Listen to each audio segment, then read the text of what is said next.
के बारे में जो सिखों के अंतिम 10वें और अंतिम गुरु गुरु गोविंद सिंह के उत्तराधिकारी के रूप में, उनके शिष्य थे, उनके उत्तराधिकारी के रूप में संभाले थे गद्दी। बंदा बहादुर का एक नाम है लक्ष्मण देव, एग्जाम में पूछा गया है, तो उनका नाम है लक्ष्मण देव, आपको याद रखना चाहिए। और इनको माधव दास बैरागी भी कहा जाता था। अब बंदा बहादुर का नाम कहीं आपको दिख रहा है यहाँ पे,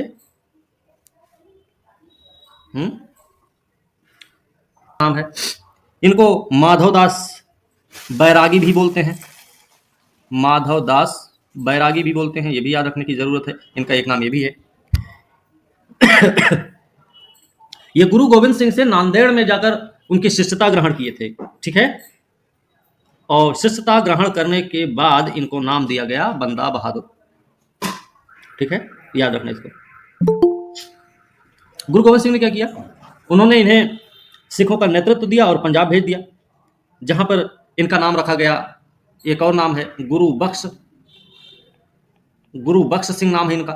पंजाब में इनका नाम रखा गया जब इन्होंने सिखों का नेतृत्व संभाला, और ये बने सिखों के पहले राजनीतिक नेता, सिखों के पहले राजनीतिक नेता बन गए। ये बात याद रखना, राजनीतिक नेता हो गए, ठीक है। इनके जो शिष्य हुआ करते हैं, वो इन्हें क्या बोलते थे, सच्चा पादशाह कहते थे, या फिर सच्चा सम्राट कहते थे। बात करेंगे हम राजा रणजीत सिंह की, तो रणजीत सिंह के बारे में अगर बात की जाए,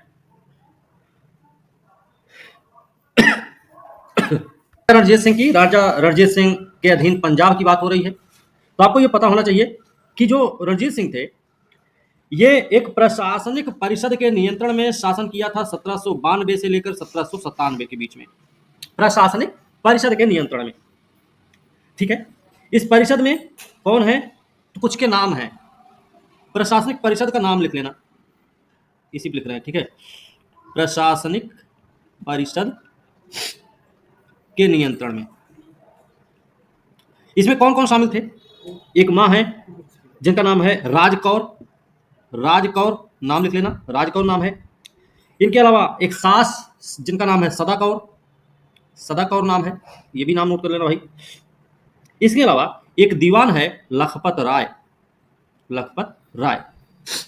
मतलब आपको यह भी पता होना चाहिए कि प्रशासनिक परिषद के नियंत्रण में इन्होंने शासन तो किया, जिस परिषद में राजकौर, सदाकौर और लखपत राय शामिल थे, है ना। ये जो परिषद थे इन तीनों के अधीन थे। 18वीं सदी के अंत में सुकरचकिया मिस्र से संबंधित है, कई बार प्रश्न पूछा गया है, आपको यह भी पता होना चाहिए। सुकरचकिया मिस्र से संबंधित है। एक ताकतवर, साहसी सैनिक, कुशल प्रशासक, चतुर कूटनीतिज्ञ भी थे, जन्मजात नेता था ये। 1799 में लाहौर और 1802 में अमृतसर पर कब्जा कर लिया, और उसने सतलुज के पश्चिम के सभी सिख प्रधानों को अपने अधीन कर लिया, साथ ही पंजाब में अपना राज्य कायम किया, ठीक है। आपको पता होगा कि जन्मजात नेता था, 99 में लाहौर, 1802 में अमृतसर पर कब्जा कर लिया, आपको याद रखना चाहिए कब्जा कब कहां हुआ है। उसने सतलुज के पश्चिम के सभी सिख प्रधानों को अपने अधीन कर लिया, पंजाब में अपना राज्य कायम किया। बाद में उसने कश्मीर, पेशावर, मुल्तान को भी जीत लिया। पुराने सिख प्रधान बड़े जमींदार जागीरदार बना दिए गए, जो पुराने सिख प्रधान हुआ करते थे उनको जमींदार जागीरदार बना दिया। उसने मुगलों द्वारा लागू की गई भू राजस्व की व्यवस्था में कोई भी परिवर्तन नहीं किया, जैसी व्यवस्था चल रही थी उसको वैसे के वैसे चलने दिया। भू राजस्व का जो हिसाब था वो 50% सकल उत्पादन के आधार पर लगाया गया। सकल उत्पादन का मतलब है कुल उत्पादन का 50% भू राजस्व निर्धारित किया था। रणजीत सिंह ने यूरोपीय प्रशिक्षकों की सहायता से यूरोपीय ढर्रे पर एक शक्तिशाली, अनुशासित, सुसज्जित फौज तैयार की। उसकी नई फौज केवल सिखों तक ही सीमित नहीं थी, ठीक है। अब इसमें रणजीत सिंह नाम है, सुकरचकिया मिसल से संबंधित है, राजा भी कहा जा रहा है, तो इनको राजा की उपाधि किसने दी थी, राजा की उपाधि इनको दी थी किसने, जमान शाह द्वारा राजा की उपाधि प्रदान की गई। वो लाहौर का इनको सूबेदार भी बना देता है 1799 में, ठीक है। और याद रखना, राजा रणजीत सिंह को जो कोहिनूर हीरा प्राप्त हुआ था वो शाह शुजा से ही प्राप्त हुआ, ठीक है ना, ये भी आपको याद रखने की जरूरत है। रणजीत सिंह के पास 2 राजधानी थी, पेपर में पूछा गया है, याद रखना।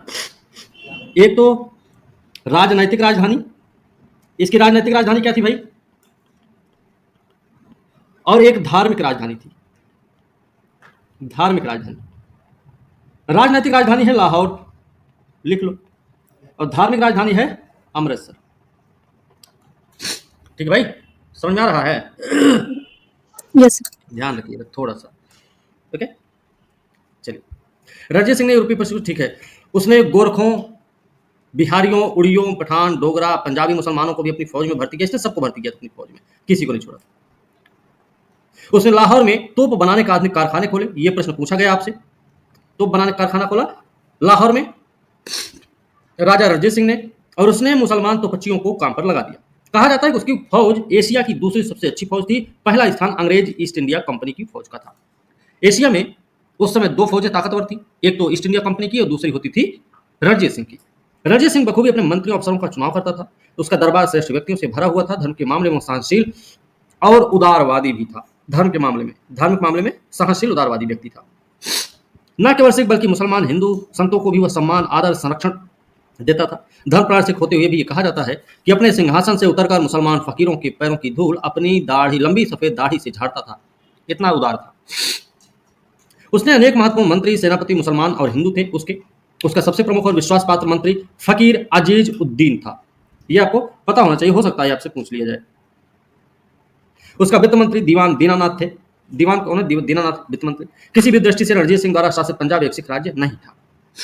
ठीक है, ध्यान रखना। राजनीतिक सत्ता का इस्तेमाल केवल सिखों के फायदे के लिए नहीं होता था। जैसे मान लीजिए कभी एक प्रश्न ऐसा पूछ लिया जाए कि सिख साम्राज्य केवल सिखों के लिए ही नहीं था, स्पष्ट करें, तो आपको इसका उत्तर लिखने का तरीका पता होना चाहिए। फौज के मामले में देखा जाए, प्रशासनिक मामले में देखा जाए, राजस्व के मामले में देखा जाए, राजनीतिक सत्ता के इस्तेमाल के मामले में देखा जाए, या फिर दरबारी संरक्षण के मामले में देखा जाए, है ना, या फिर वित्तीय प्रबंध के मामले में देखा जाए, किसी भी तरीके से देखा जाएगा तो पंजाब या सिख जो है, सिख साम्राज्य जो है, वो सिर्फ और सिर्फ सिखों के लिए नहीं था। उसमें सभी लोग शामिल थे, है ना भाई।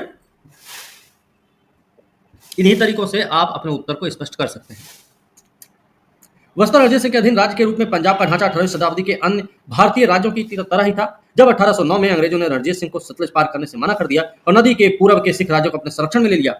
1809 में क्या हो रहा है? 1809 में होता है अमृतसर की संधि, है ना। ये कई बार पूछा गया पेपर में, आपको पता होना चाहिए। 1809 में होता है। इस समय भारत में कौन है भाई? भारत में है Charles Metcalfe. Charles Metcalfe Bharat में बैठा हुआ है। राजा रणजीत सिंह, चार्ल्स मेटकाफ के बीच में 1809 में संधि हो रही है अमृतसर की। ठीक है ना, ध्यान रखना। ओके, चलिए। तो अमृतसर की संधि किसके किसके बीच हुई है? चार्ल्स मेटकाफ और रणजीत सिंह के बीच में। ठीक है। पूर्व के सिख राज्यों को अपने संरक्षण में ले लिया, तब उसने चुप्पी साध ली, क्योंकि उसने महसूस किया कि उसके पास अंग्रेजों का मुकाबला करने की शक्ति नहीं है। इस प्रकार उसने अपने राजनयिक यथार्थवाद और सैनिक शक्ति के जरिए अपने राज्य को अंग्रेजों के अतिक्रमण से बचा लिया। ठीक है। आपसे प्री में भी प्रश्न पूछा जा सकता है कि राजा रणजीत सिंह द्वारा पंजाब राज्य को बचाने के लिए, अंग्रेजों के अतिक्रमण से बचाने के लिए कौन सी सूझबूझ दिखानी पड़ी थी? तो सूझबूझ जो है वो क्या थी कि उसने क्या कर दिया भाई? पूर्व के सिख राज्य को अंग्रेजों को सौंप दिया, भाई ले जाओ। ठीक है, यह भी हो सकता है। इस प्रकार उसने अपने राजनयिक यथार्थवाद, सैनिक और शक्ति के जरिए अपने राज्य को अंग्रेजों के अतिक्रमण से बचा लिया था। उपरोक्त कथन रणजीत सिंह के बारे में कहा गया है। ठीक है, और इसके तहत निम्न कथनों पर विचार करके सही उत्तर का चयन करें। मगर वो विदेशी खतरे को हटा नहीं सका। उसने उस खतरे को अपने उत्तराधिकारियों के लिए छोड़ दिया। इसलिए उसकी मृत्यु के बाद उसका राज्य जब सत्ता के तीव्र आंतरिक संघर्ष का शिकार हो गया, तब अंग्रेज आए और उन्होंने उसे जीत लिया। अगर हम बात करें आंग्ल सिख युद्ध, आंग्ल सिख युद्ध दो हुए हैं।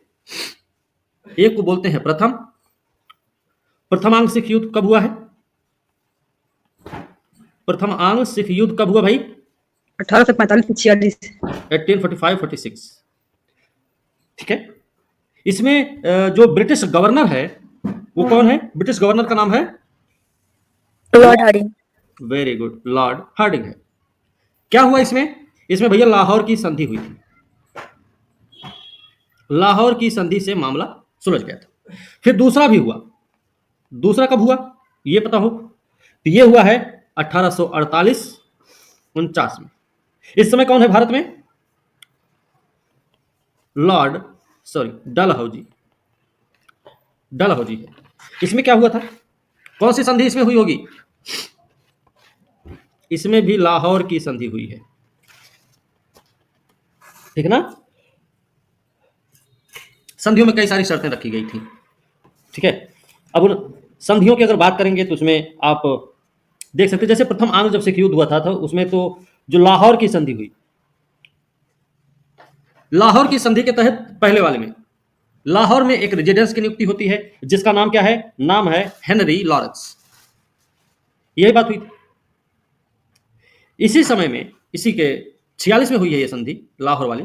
इसी में कुछ थोड़ा सा आगे पीछे, थोड़ा समय के अंतराल पे एक दूसरी संधि हुई है। वो भी प्रथम आंग्ल सिख युद्ध के ही परिणाम में हुई थी। उसका नाम है भैरोवाल की संधि। भैरोवाल की संधि इसलिए हो गई क्योंकि लाहौर की जो संधि थी वो एक अस्थायी संधि के रूप में साबित हुई थी, ठीक है।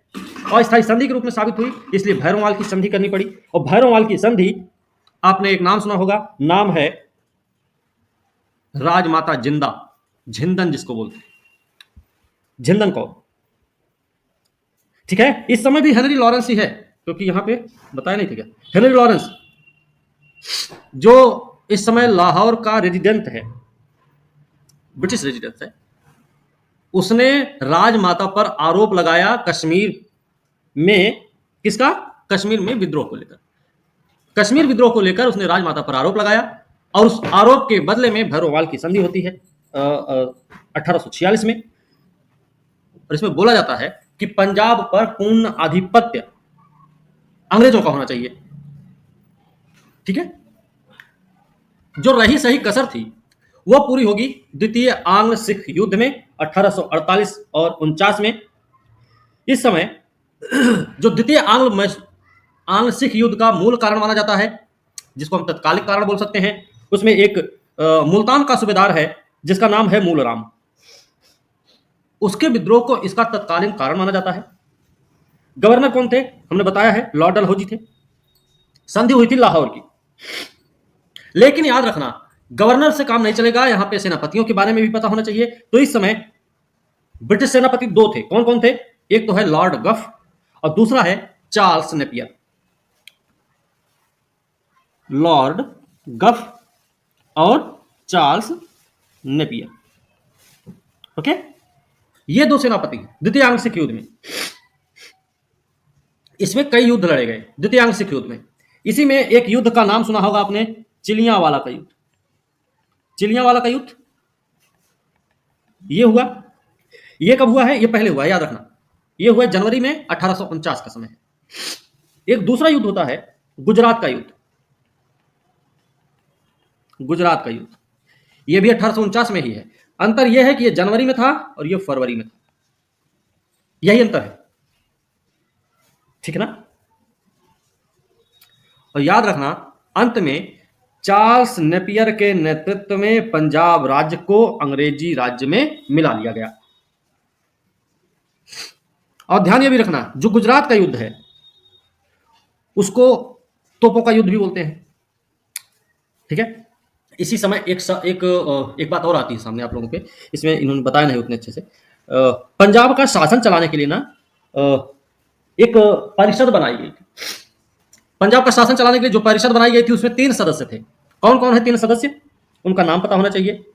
और किसने बनाया? तो डलहौजी है, तो डलहौजी ये बनाएंगे। कौन कौन है, नाम क्या है उनका? एक तो है हेनरी लॉरेंस, नाम याद रखना। दूसरा है जॉन लॉरेंस और तीसरा है चार्ल्स जी मेस्ले। क्यों बनाई गई ये परिषद 3 सदस्यों की? क्यों बनाई गई थी भाई? बनाई गई थी पंजाब का शासन सुव्यवस्थित ढंग से चलाया जा सके, या फिर पंजाब के शासन को चलाने के लिए 3 सदस्यीय परिषद का गठन किया डलहौजी ने, जिसमें 3 सदस्य रखे गए। उनके नाम अभी हमने बताए। और फिर इसमें लास्ट में जब सब कुछ समाप्त हुआ तो महाराजा दिलीप सिंह के साथ क्या हुआ? महाराजा दिलीप सिंह को क्या किया गया? 5 लाख की वार्षिक पेंशन देकर रानी जिंदन के साथ इंग्लैंड भेज दिया गया। ठीक है, इंग्लैंड भेज दिया गया। वहीं पर इन्होंने ईसाई धर्म ग्रहण किया, फिर वही उनकी मृत्यु यूरोप में ही हो जाती है। ठीक है, याद रखना है। अंग्रेजों को भी जो हीरा, कोहिनूर हीरा मिला था, वो किससे मिला था? तो इन्हीं से प्राप्त हुआ था, राजा दिलीप सिंह से ही प्राप्त हुआ था। ठीक है, ध्यान रखना भाई। अब हम बात करेंगे मराठा। मराठों में अगर बात करें तो सबसे पहले तो ये पता होना चाहिए कि मराठा राज्य की स्थापना किसने की थी। और मराठा को राज्य नहीं बोलते, मराठा संघ राज्य था। आप लोगों को ये बात भी पता होनी चाहिए। ठीक है, मराठा क्या था? मराठा संघ राज्य क्षेत्र हुआ करता था। ओके, पतन उन्मुख मुगल सत्ता को सबसे महत्वपूर्ण चुनौती मराठा राज्य से मिली, जो उत्तराधिकारी राज्यों में सबसे शक्तिशाली था। असल में मुगल साम्राज्य के विघटन से उत्पन्न राजनीतिक रिक्तता को भरने की शक्ति केवल उसी में थी, मराठों में ही थी। और यही नहीं, उसने इस कार्य के लिए जरूरी कई प्रतिभाशाली सेनापति राजनेता को पैदा भी किया। मगर मराठा सरदार में एकता नहीं थी, उनमें एक अखिल भारतीय साम्राज्य बनाने के लिए आवश्यक दृष्टिकोण और कार्यक्रम नहीं थे। ठीक है, चलिए, इसलिए मुगलों की जगह लेने में असफल है। मगर जब तक इन्होंने मुगल साम्राज्य को खत्म नहीं किया, तब तक वे उसके खिलाफ लगातार लड़ाई करते रहे। शिवाजी के पोते शाहू को औरंगजेब ने 1689 से कैद कर रखा था। औरंगजेब जब मरते हैं तो बहादुर शाह ही उनको फिर रिहा कर देते हैं ना, कैद से अपने। तो औरंगजेब उसके और उसकी मां के साथ उनके धर्म, जाति, अन्य चीजों का पूरी तरह से ख्याल कर बड़ी शिष्टता, इज्जत, लिहाज के साथ पेश आया। उसको उम्मीद थी कि शायद साहू के साथ कोई राजनीतिक समझौता हो जाए। साहू को 1707 में अंग्रेजों की मौत के बाद रिहा कर दिया गया। फिर जल्द ही साहू और कोल्हापुर में रहने वाली उसकी चाची ताराबाई के बीच गृह युद्ध छिड़ गया। ताराबाई ने अपने पति राजा राम के मरने के बाद अपने बेटे शिवाजी द्वितीय के नाम में मुगल विरोधी संघर्ष 1707 से चला रखा था। मराठा सरदारों ने सत्ता के लिए संघर्ष करने वालों में से किसी न किसी का पक्ष लेना शुरू कर दिया। ठीक है, यहीं से पेशवाओं की स्थिति यहां से मजबूत हो रही है, साहू के समय से ही। इस परिवर्तन के साथ मराठा इतिहास में पेशवा आधिपत्य का दूसरा काल शुरू हुआ, और जिसमें मराठा राज्य एक साम्राज्य के रूप में बदल गया था। ठीक है, बालाजी विश्वनाथ ब्राह्मण था। उसने अपना जीवन एक छोटे राजस्व अधिकारी के रूप में प्रारंभ किया था, धीरे धीरे बढ़कर एक बड़ा अधिकारी हो गया। साहू को अपने दुश्मनों को कुचलने के काम में उसने अपनी निष्ठापूर्ण और जरूरी सेवा भी दी। आपको ये ध्यान रखना चाहिए। समय क्या है इनका? समय है 1713 से 1720 तक। ये बात याद रखनी है। इसके साथ साथ ध्यान रखना है, इन्हीं के साथ मराठों को एक तो चलता है शिवाजी से, दूसरा चलता है बालाजी विश्वनाथ से। ठीक है, तो जो बालाजी विश्वनाथ का जब समय आता है तो मराठा युग का एक नया अध्याय शुरू होता है यहीं से। ठीक है, और ये जो समय है, ये पूरा का पूरा समय क्या माना जाता है? पेशवाओं का काल। बालाजी विश्वनाथ से लेकर लास्ट तक पेशवाओं का काल माना जाने लगता है। ठीक है, इसमें आप अगर देखेंगे तो इसमें कई सारी संधियां होती हैं इन्हीं के समय में, बालाजी विश्वनाथ के समय में। एक संधि का नाम सुना होगा, दिल्ली संधि। दिल्ली संधि सुना आप लोगों ने? 1719 में हुई है। नहीं सुना है? ये हुई है, ये बालाजी विश्वनाथ और मुगल सूबेदार है सैयद हुसैन। सैयद हुसैन कौन है? संधि हुई है हुसैन, सैयद हुसैन नाम है, और किसके बीच हुई? बालाजी विश्वनाथ के बीच में। बाली नाम नहीं, बालाजी नाम है। ठीक है, गड़बड़ हो गया। बालाजी विश्वनाथ के बीच में हुई है। इस संधि को क्या बोलते हैं? मराठा इतिहास का मैग्ना कार्टा। मराठा इतिहास का मैग्ना कार्टा कहा जाता है दिल्ली संधि को। ठीक है, और इसे मराठा इतिहास का मैग्ना कार्टा कहने वाले व्यक्ति का नाम है टेम्पल। नाम याद रखो, टेम्पल। अगर एक तरफ फर्रुखसियर को गद्दी से हटाने में सैयद बंधुओं की मदद करने में बड़ा इंटरेस्ट था इनको, बालाजी विश्वनाथ को, उसी मदद के बदले में सैयद के साथ इनकी संधि दिल्ली वाली हुई थी 1719 में। ठीक है, उसने अपना जीवन एक छोटे राजस्व अधिकारी के रूप में शुरू किया था, धीरे धीरे बढ़कर एक बड़ा अधिकारी हो गया। साहू को अपने दुश्मनों को कुचलने के काम में उसने अपनी निष्ठापूर्ण जरूरी सेवा दी। वो कूटनीति में बेजोड़ था और उसके अनेक बड़े मराठा सरदारों साहू की ओर कर लिया था। साहू ने 1713 में उसे पेशवा या मुख्य प्रधान बना दिया। पेशवा का मतलब है मुख्य प्रधान। ध्यान रखना, बालाजी विश्वनाथ ने धीरे धीरे साहू का और अपना आधिपत्य मराठा सरदार अधिकांश महाराष्ट्र पर कायम कर लिया। केवल कोल्हापुर के दक्षिण के इलाके पर राजा राम के वंशजों का शासन। तो आपसे पूछा जा सकता है कि पूरे के पूरे मराठा क्षेत्र पर बालाजी विश्वनाथ का शासन था, सिवाय सिवाय करके आ जाए मराठा का महाराष्ट्र का पूर्वी क्षेत्र, महाराष्ट्र का ये वाला क्षेत्र, कोल्हापुर का ये वाला क्षेत्र, कोल्हापुर का वो वाला क्षेत्र, या कोल्हापुर का ही क्षेत्र दिया जाए, कोल्हापुर का पूर्वी क्षेत्र, कोल्हापुर का पश्चिमी क्षेत्र, कोल्हापुर का दक्षिणी क्षेत्र, कोल्हापुर का उत्तरी क्षेत्र। तो आपको पता होना चाहिए कि कोल्हापुर का जो दक्षिणी क्षेत्र था उसी पर नहीं था इनका, वहां पर राजा राम के वंशजों का शासन चल रहा था। ठीक ना। पेशवा ने अपने हाथों में शक्ति का संकेंद्रण कर लिया। अन्न मंत्री सरदार उसके सामने प्रभावहीन हो गए। वस्तुतः वो और उसका बेटा बाजीराव प्रथम ने पेशवा को मराठा साम्राज्य का कार्यकारी प्रधान बना दिया। ठीक है ना। क्या नाम है? बाजीराव प्रथम। बालाजी विश्वनाथ उनका लड़का बना बाजीराव प्रथम, बना नहीं मतलब लड़का उनका वही था, पुत्र था। तो जाहिर सी बात है दूसरा पेशवा कौन होने वाला है? बाजीराव प्रथम। और मेरा जुल्फिकार खां को चौथ और सरदेशमुखी दक्कन में देने के लिए किसको राजी किया था? जुल्फिकार खां को। अंत में उसने सैयद बंधुओं के साथ एक समझौते पर दस्तखत किए। वे सारे इलाके जो पहले शिवाजी के राज्य के हिस्से हुआ करते थे साहू को वापस कर दिए गए। दिल्ली की संधि के तहत ही हुआ है ये काम। उसे दक्कन के 6 सूबों की 14 सरदेशमुखी दे दिया गया। बदले में साहू बादशाह की सेवा में 15,000 घुड़सवार सैनिकों को देने, दक्कन में बगावत लूटमार रोकने, 10 लाख रुपए का सालाना नजराना भेजने पर राजी हो गया। 3 चीजें इसमें आई। ठीक है ना। 3 चीजें इसमें सामने आती हैं। ये 3 बातों को मानकर समझौता हुआ था। लूटमार नहीं करेंगे, 15,000 घुड़सवार सैनिक दे देंगे, साथ ही साथ 10 लाख रुपया सलीना नजराना भी पेश करते रहेंगे। इसी आधार पे समझौता हुआ था। यह इंपॉर्टेंट है क्योंकि आपको पता भी होना चाहिए। स्टेटमेंट के रूप में हो सकता है पूछा जाए, तो आपको ये चीज याद रहनी चाहिए। नाम मात्र के लिए ही सही, मगर वह पहले ही मुगल आधिपत्य स्वीकार कर चुका था। 1714 में औरंगजेब के मकबरे तक पैदल चलकर खुलदाबाद गया और उसके प्रति सम्मान भी व्यक्त किया। औरंगजेब के मकबरा तक गया हुआ था। अपने नेतृत्व में मराठा फौज लेकर बालाजी विश्वनाथ 1719 में सैयद हुसैन अली खां के साथ दिल्ली गया। फर्रुख सियर का तख्ता पलटने में सैयद बंधुओं की मदद की। दिल्ली में उसने अन्य मराठा सरदारों ने साम्राज्य की कमजोरी को स्वयं देखा और उनमें अपना प्रभाव क्षेत्र उत्तर की ओर बढ़ाने की महत्वाकांक्षा को ने उन पर घर कर लिया।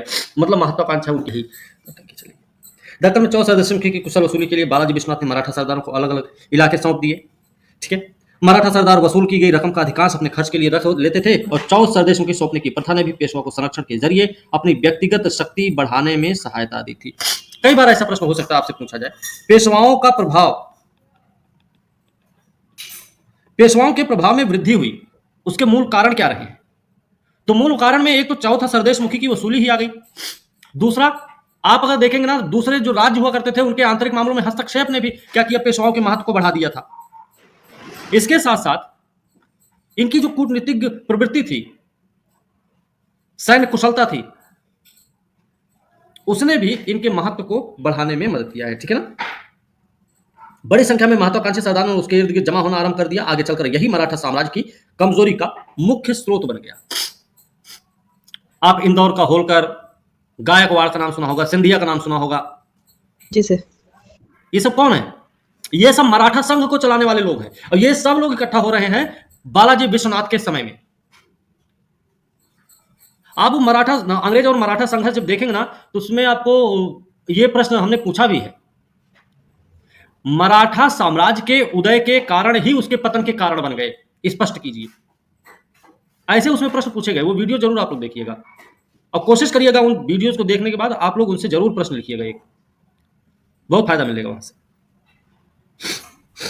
ठीक है। चलिए, मुख्य स्रोत से दुआ। उस समय तक वतनों और सरजामों मतलब जागीर की प्रणाली मराठा सरदारों की शक्तिशाली स्वायत्त केंद्रीय सत्ता के प्रति ईर्ष्यालु बना दिया था। कौन सी प्रथा थी? वो है सरंजामी प्रथा। वतन या सरजामों, इसको सरंजामी प्रथा भी बोल सकते हैं हम। ठीक है। यह भी उसके पतन में निर्णायक भूमिका निभाता है। उन्होंने मुगल साम्राज्य के सुदूर इलाकों में अपना अधिकार जमाना शुरू कर दिया। वहां वे धीरे धीरे कमोबेश स्वायत्त सरदारों के रूप में बस गए थे। इस तरह अपने मूल राज्य के बाहर मराठों की जीतें मराठा राजा या पेशवा के सीधे अधीन केंद्रीय फौज द्वारा हासिल नहीं की गई, बल्कि उन्हें सरदारों की अपनी निजी सेनाओं द्वारा प्राप्त किया गया। ठीक ना। ध्यान रखना इसको। मूल राज्य के बाहर मराठों की जीत मराठा राजा या पेशवा के सीधे अधीन केंद्रीय फौज द्वारा हासिल नहीं की गई, बल्कि उन्हें सरदारों की अपनी निजी सेनाओं द्वारा। मतलब यहाँ पे कहने का है, जो कुछ भी था, जो कुछ आप मराठा साम्राज्य में इतना लंबा चौड़ा एरिया देख रहे थे, वो किसी मराठा शासक की देन नहीं थी। मराठा शासक की अपनी सेना की देन नहीं थी। वो किसकी देन थी? जो मराठा सरदार हुआ करते थे, उनकी अपनी व्यक्तिगत सेना का प्रभाव था। वो उन्होंने अपने साम्राज्य को इतना बड़ा कर लिया था। यहाँ पे कहने का मतलब ये है, ठीक है। जीत के दौरान सरदार बहुधा आपस में टकराते थे। अगर केंद्रीय सरकार उन्हें सख्ती से नियंत्रित करने की कोशिश करती तो वे दुश्मनों से मिल जाने में नहीं हिचकते थे। जब आप प्रथम आंग्ल सिख आंग्ल मराठा युद्ध, दूसरा आंग्ल मराठा युद्ध, जब आंग्ल मराठा युद्ध आप पढ़ेंगे ना, तो उसमें आपको पता चलेगा कैसे ये लोग एक दूसरे से मिलते भी हैं, कैसे ये एक दूसरे के खिलाफ भी होते हैं। कहीं होलकर की इच्छा पूरी नहीं हो रही है, होलकर के हितों को ध्यान नहीं रखा जा रहा, होलकर की हित आपूर्ति नहीं हो पा रही है, वो अंग्रेजों के साथ मिल गया। कहीं गायकवाड़ जाके मिल रहा है, कहीं गायकवाड़ के लिए ही संधि हो रही है। सूरत की संधि जो हुई है गायकवाड़ के लिए, गायकवाड़ सीधा बोला जाता है, गायकवाड़ से आपको कोई लेना देना नहीं रहेगा। ये कमजोरियां रही मराठा साम्राज्य के बीच में। 1720 में बालाजी विश्वनाथ मर गए, उसकी जगह पर 20 साल का लड़का उसका बाजीराव प्रथम पेशवा बनता है। इसमें आपको ध्यान रखना, दूसरा क्रम है बाजीराव प्रथम का। युवा होने के बावजूद बाजीराव एक निर्भीक, प्रतिभावान सेनापति, महत्वाकांक्षी, चालाक राजनेता था। उसे शिवाजी के बाद गुरिल्ला युद्ध का सबसे बड़ा प्रतिपादक कहा गया। किसको कहा गया भाई? बाजीराव प्रथम को। बाजीराव के नेतृत्व में मराठों ने मुगलों के खिलाफ अनगिनत अभियान चलाए। पहले उन्होंने मुगल अधिकारियों को विशाल इलाकों से चौथ वसूल करने का अधिकार देने, फिर वही इलाके मराठा राज्य को सौंप देने के लिए मजबूर किया। यह सब बाजीराव प्रथम के समय में हो रहा है, किसी और के समय की बात नहीं है। धीरे धीरे टैक्स वसूलने का अधिकार लिया, उसके बाद उन्होंने क्षेत्र को ही मराठा साम्राज्य में मिलाया है। 1740 में बाजीराव मर गया, तब तक मराठों ने मालवा, गुजरात, बुंदेलखंड के हिस्सों पर अधिकार कर लिया था। मतलब बाजीराव प्रथम की मृत्यु से पहले, बाजीराव प्रथम की मृत्यु तक मराठा साम्राज्य मालवा, गुजरात, बुंदेलखंड तक का क्षेत्र विस्तृत हो चुका था, फैल चुका था। इसी काल में मराठों के गायकवाड़, होलकर, सिंधिया, भोसले परिवारों ने प्रमुखता प्राप्त कर ली। कौन कौन है? ये हैं मराठा संघ राज्य के प्रमुख सरदार। सिंधिया कहां मिलेगा आपको? ग्वालियर। ग्वालियर में है ना भाई? Yes sir. होलकर इंदौर, गायकवाड़ गुजरात, है ना? और ये कहां मिलेंगे? भोसले, ये तो महाराष्ट्र में, मेरे ख्याल से नासिक वाला एरिया होता है, नासिक वाला एरिया होता है इनका। जीवन भर बाजीराव ने दक्कन के में निजामुल मुल्क की शक्ति को नियंत्रित करने की कोशिश की है, बाजीराव ने, ठीक है। निजामुल मुल्क ने भी पेशवा की सत्ता को कमजोर करने के लिए कोल्हापुर के राजा, मराठा सरदार, मुगल अधिकारियों से मिलकर लगातार साजिश की। 2 बार दोनों लड़ाई के मैदान में मिले, दोनों बार निजाम को मुंह की खानी पड़ी। उसे दक्कन प्रांतों की चौ सरदेशमुखी मराठों को देने के लिए मजबूर होना पड़ा। दोनों लोगों की लड़ाई हुई, निजाम में, मराठा में। मराठा में कौन? बाजीराव प्रथम, उस समय पेशवा है। लड़ाई में भी हार हुई है निजाम की, उसे अपने अधिकार भी छोड़ने पड़े हैं। बाजीराव ने 1733 में जंजीरा के सिदियों के खिलाफ एक लंबा शक्तिशाली अभियान शुरू किया और अंततः उन्हें मुख्य भूमि से निकाल बाहर कर दिया। साथ ही पुर्तगालियों के खिलाफ भी एक अभियान आरंभ किया गया। अंत में सिलसिट, बसई मतलब बस्तीन पर कब्जा कर लिया गया, मगर पश्चिमी तट पर पुर्तगालियों का अपने इलाकों पर कब्जा बना रहा। तो ध्यान रखना, जंजीरा के सिदियों के खिलाफ जिसने अभियान चलाया उसका नाम भी बाजीराव है। जिसने पुर्तगालियों के खिलाफ अभियान चलाया वो भी बाजीराव प्रथम है, ठीक ना। सिलसिट और बसई पर जिसने कब्जा जमाया वो भी बाजीराव प्रथम है। बाजीराव प्रथम के ही कारनामे हैं ये सब। बाजीराव अप्रैल 1740 में मर गया और 20 सालों की छोटी अवधि में ही उसने मराठा राज्य का चरित्र बदल दिया। उसने महाराष्ट्र राज्य को एक साम्राज्य के रूप में बदल दिया, जिसका प्रसार उत्तर में भी होने लगा, मगर साम्राज्य के सुदृढ़ आधार वो नहीं बना सका। इन नए इलाकों को जीतकर उन पर कब्जा जमाया गया, मगर उनके प्रशासन की ओर कोई ध्यान नहीं दिया गया। इतना सब कुछ होने के बाद भी मराठा साम्राज्य कमजोर जैसा दिख रहा था। उसका प्रमुख कारण क्या रहा? इन्होंने सिर्फ जीत पर ध्यान रखा, बस हमें जीतना है। इन्होंने प्रशासन पर ध्यान नहीं रखा कि प्रशासन कैसे चलाया जाए। मुख्य दिलचस्पी राजस्व वसूल करने में ही थी इनकी। और याद रखना, यही जो इनकी राजस्व वसूल करने वाला मामला है, इसने भी मराठा साम्राज्य के उदय में योगदान दिया था, लेकिन यही व्यवस्था मराठा साम्राज्य के पतन में भी महत्वपूर्ण भूमिका निभाता है। क्यों? ऐसा इसलिए है क्योंकि मराठों के पास कोई स्थायी संसाधन नहीं था। पैसे का कोई स्थायी स्रोत नहीं थे इनके पास, ये बात याद रखो। ये लूट खसोट में ही भरोसा करते थे, राजस्व में ही भरोसा था इनका, बस चलता रहता था कैसे भी करके। ये भी इनके इनके पतन का एक प्रमुख कारण है। राजस्व बंदोबस्त का इसको स्थायित्व प्रदान नहीं किया इन्होंने कभी। बाजीराव का 18 साल का बेटा बालाजी बाजीराव नाना साहब के नाम से जाना जाता था। नाना साहब पेशवा बनते हैं, 40 से 61 तक रहा पेशवा। तो एक नाम हो गया बालाजी विश्वनाथ। यहां पे 3 नाम तो देख ही लिया जाए, क्या हो गया।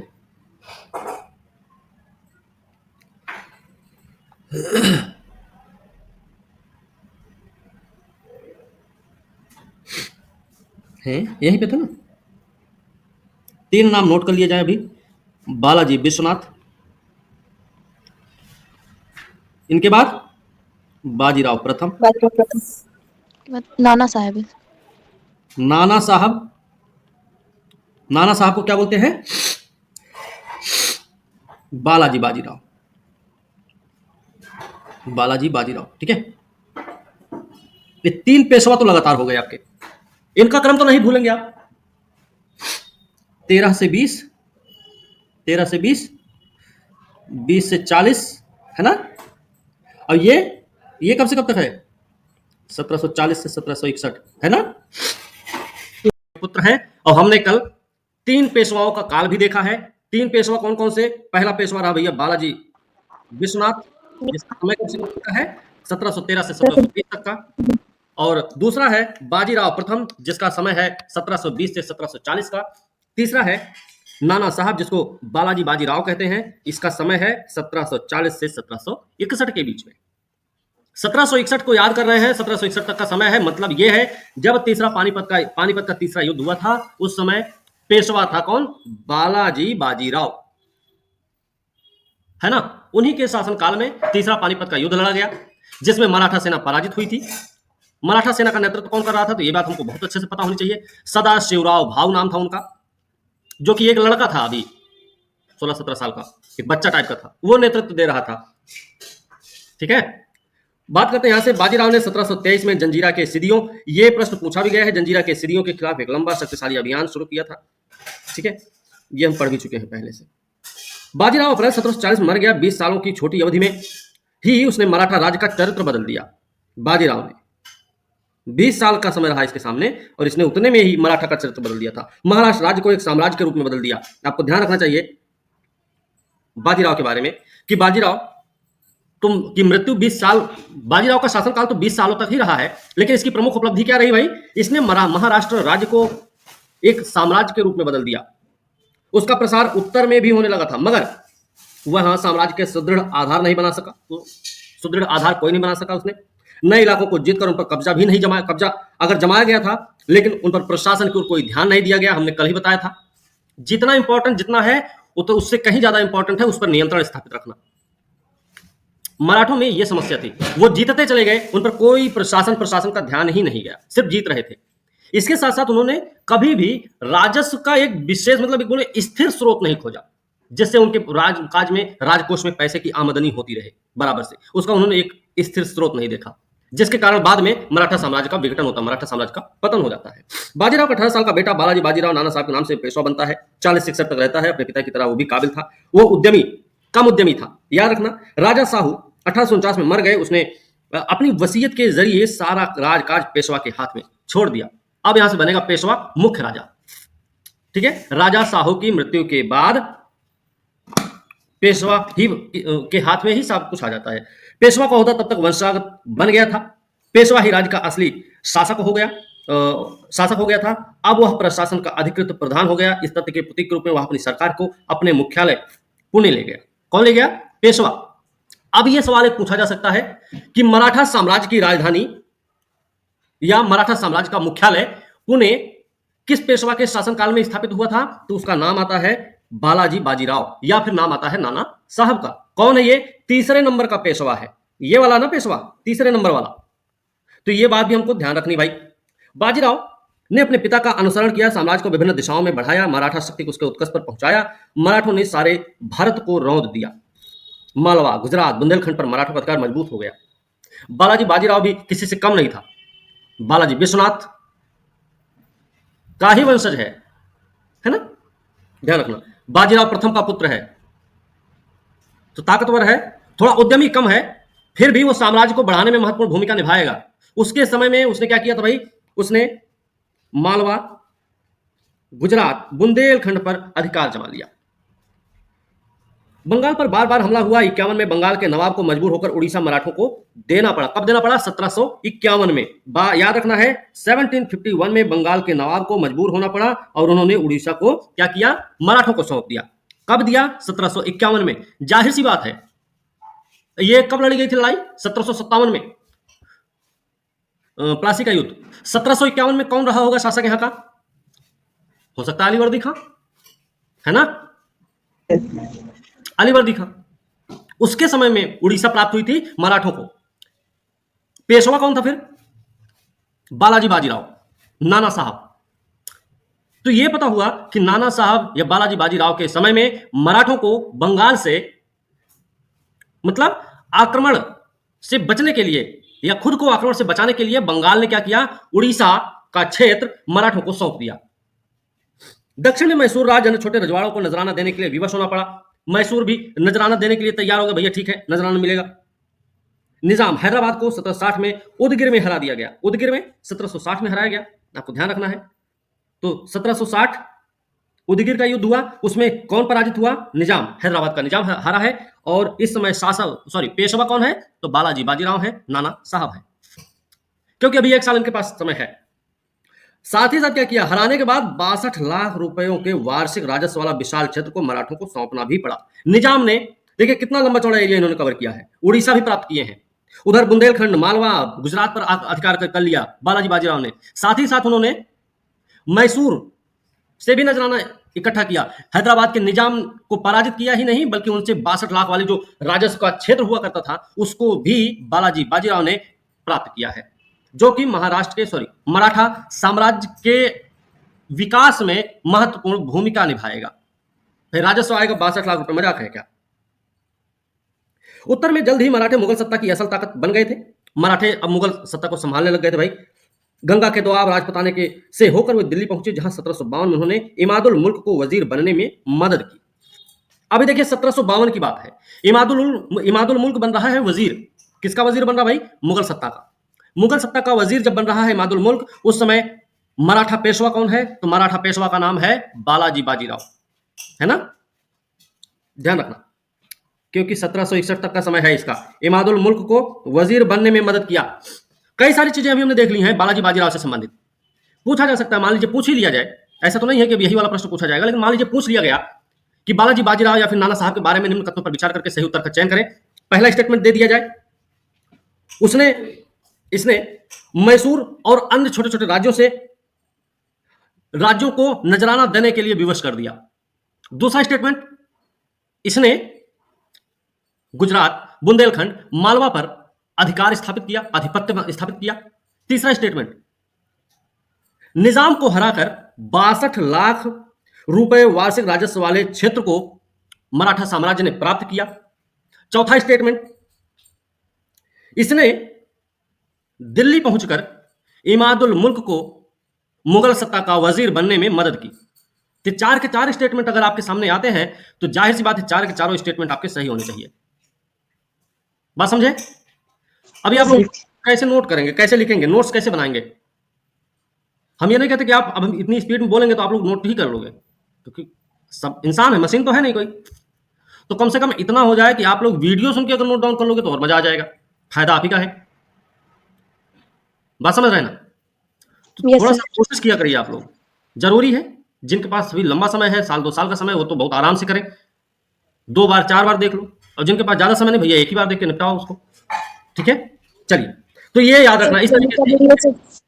तो हाँ, ध्यान रखिए सब, थोड़ा सा स्टेटमेंट्स आपको याद रखने पड़ेंगे भाई, मजा तभी आने वाला है।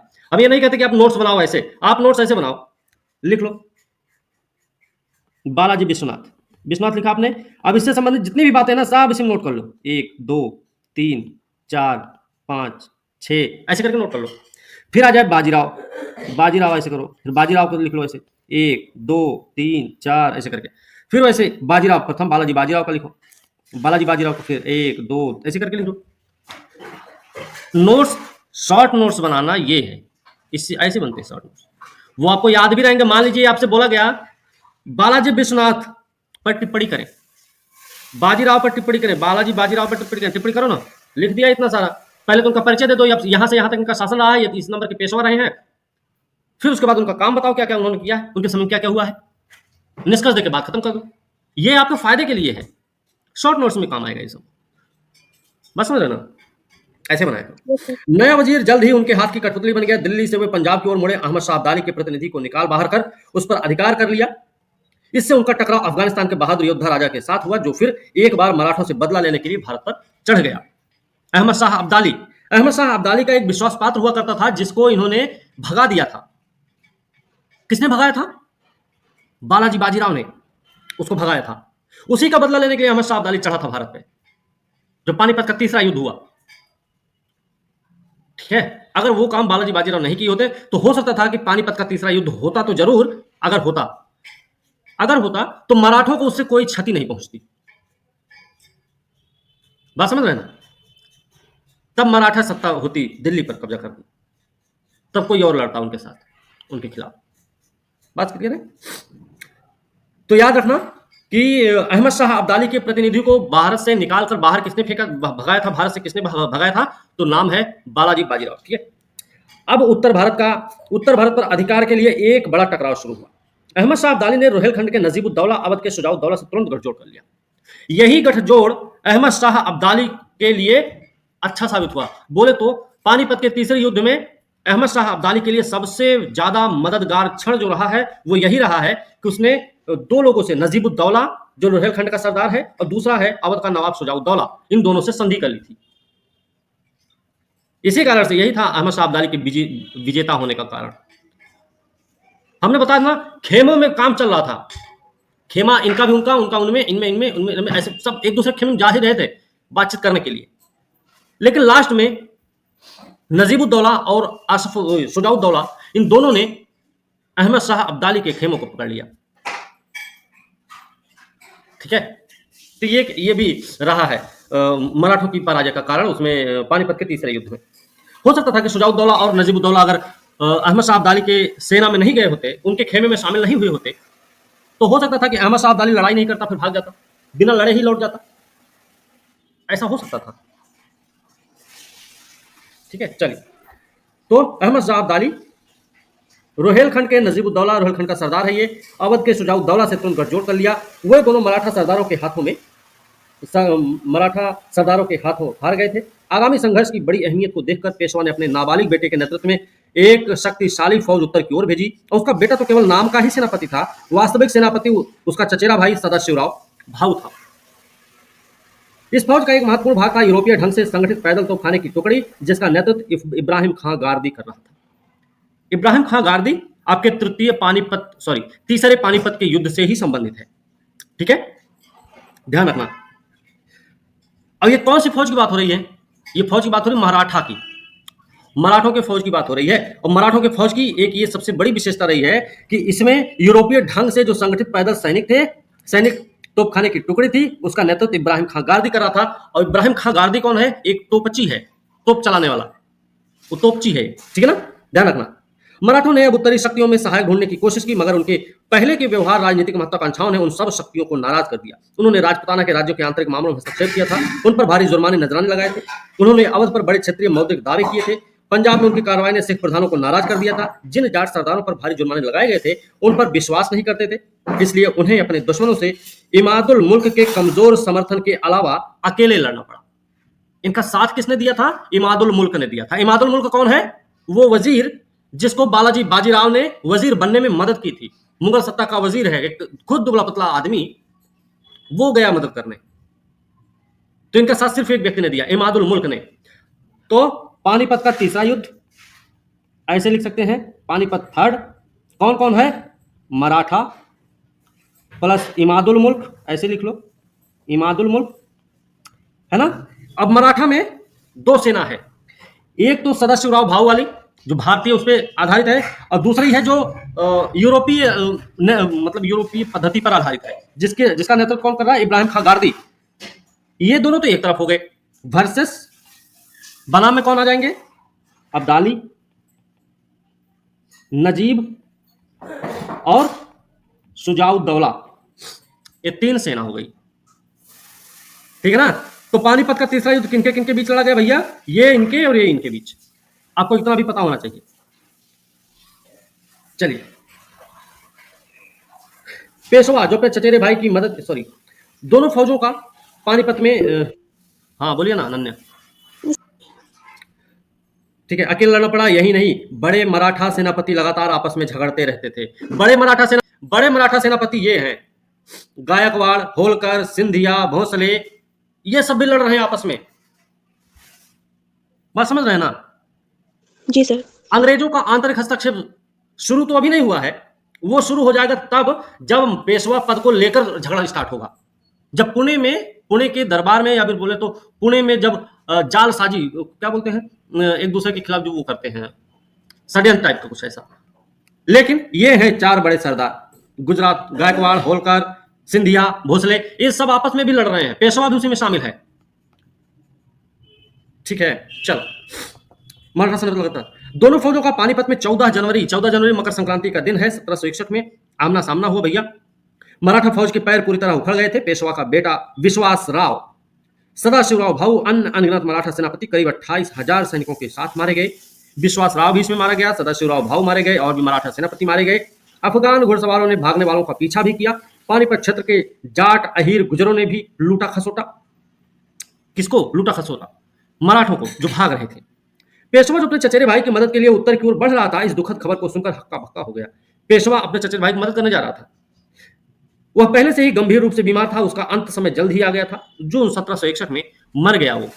बताते हैं ये खबर जब फैली महाराष्ट्र में, पेशवा के सामने जब बताया गया कि इतने हीरे की मुहरें खत्म हो गई, इस तरीके से उस पानीपत के तीसरे युद्ध के बारे में गिनाया गया था, उस दर्द को बर्दाश्त नहीं कर सके।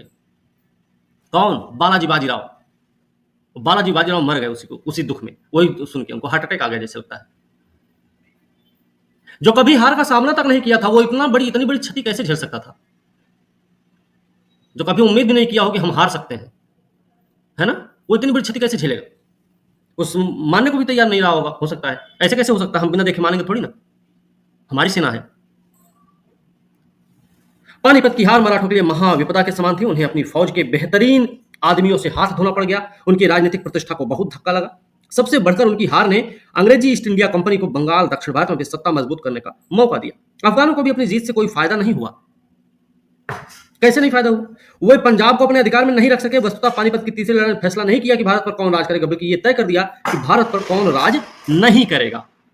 ये आपके प्रश्न का एक तरीका हो सकता है, ये आप नोट कर सकते हैं कि पानीपत की तीसरी लड़ाई ने यह फैसला नहीं किया कि भारत पर कौन राज करेगा, बल्कि यह तय कर दिया कि भारत पर राज कौन नहीं करेगा।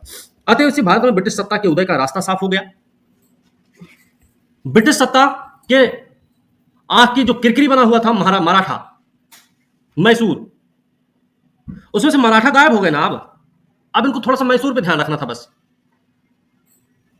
और मैसूर पे इसलिए ध्यान नहीं रखना था क्योंकि मैसूर दिल्ली की तरफ मुंह करके नहीं बैठा था। मैसूर को अपना राज्य संभालना था। दिल्ली से कोई लेना देना नहीं।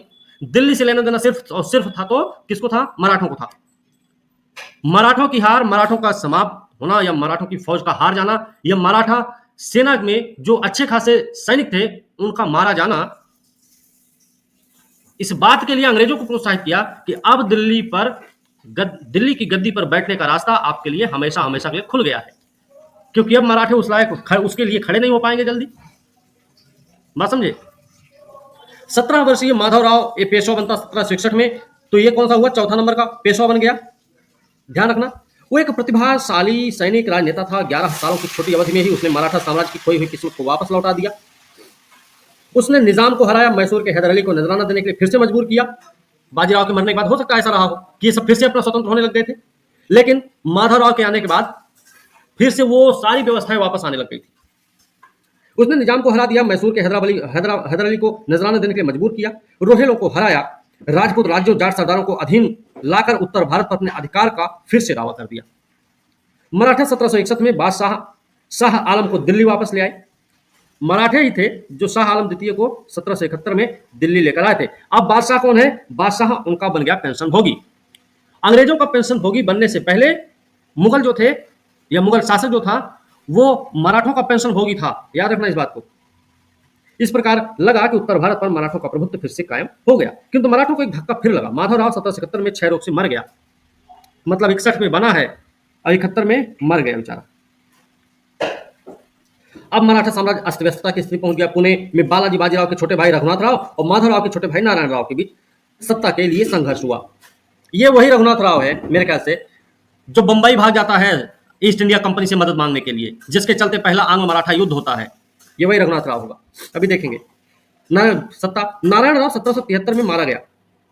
नारायण राव 1773 में मारा गया। उसकी जगह पर उसका मरणोपरांत जन्मा उसका पुत्र सवाई माधवराव गद्दी पर बैठता। निराश होकर रघुनाथ राव अंग्रेजों के पास चला गया। यही चला गया, देखो रघुनाथ राव कहा गया है, अंग्रेजों के पास गया, ठीक है। और उनकी मदद से उसने सत्ता हथियाने की कोशिश की। फलस्वरूप पहला आंग्ल मराठा युद्ध हुआ। और पहला आंग्ल मराठा युद्ध की बात कर रहे हैं तो पहला आंग्ल मराठा युद्ध कब हुआ भाई?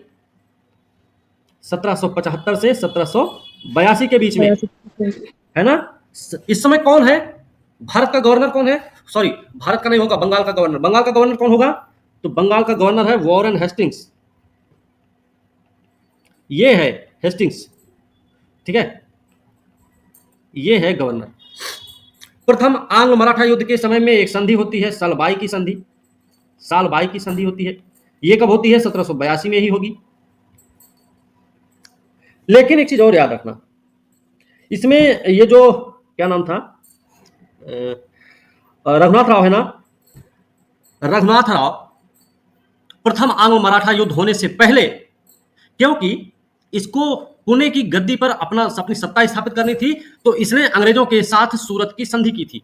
आपको ये भी पता होना चाहिए, प्रथम आंग्ल मराठा युद्ध से पहले हुई थी सूरत की संधि। सूरत की संधि में कहा गया था, अंग्रेजों ने बताया था, कहा था कि भाई हम तुम्हें गद्दी पकड़ा देंगे, तुम हमें ये दे देना। यही बोला होगा और क्या बोलेगा? नहीं, ऐसा ही कुछ होगा भाई संधि में। तो सूरत की संधि हुई है प्रथम आंग्ल मराठा युद्ध से पहले। आपको ये बात पता रहनी चाहिए, ठीक है, ये ध्यान रखना। मतलब रघुनाथ राव और अंग्रेजों के बीच में हुई थी, ठीक है। और एक चीज और याद रख लेना, सूरत की संधि ने क्या क्या अंग्रेजों को देने का वचन दिया था? सूरत की संधि में अंग्रेजों ने रघुनाथ राव को कहा हम तुम्हें गद्दी पकड़ा देंगे। बोला ठीक है। कहे तुम हमें क्या दोगे फिर बदले में? तो कहा ठीक है, ले लेना जो मन के वो ले लो भाई, सब कुछ तुम्हारा ही तो है।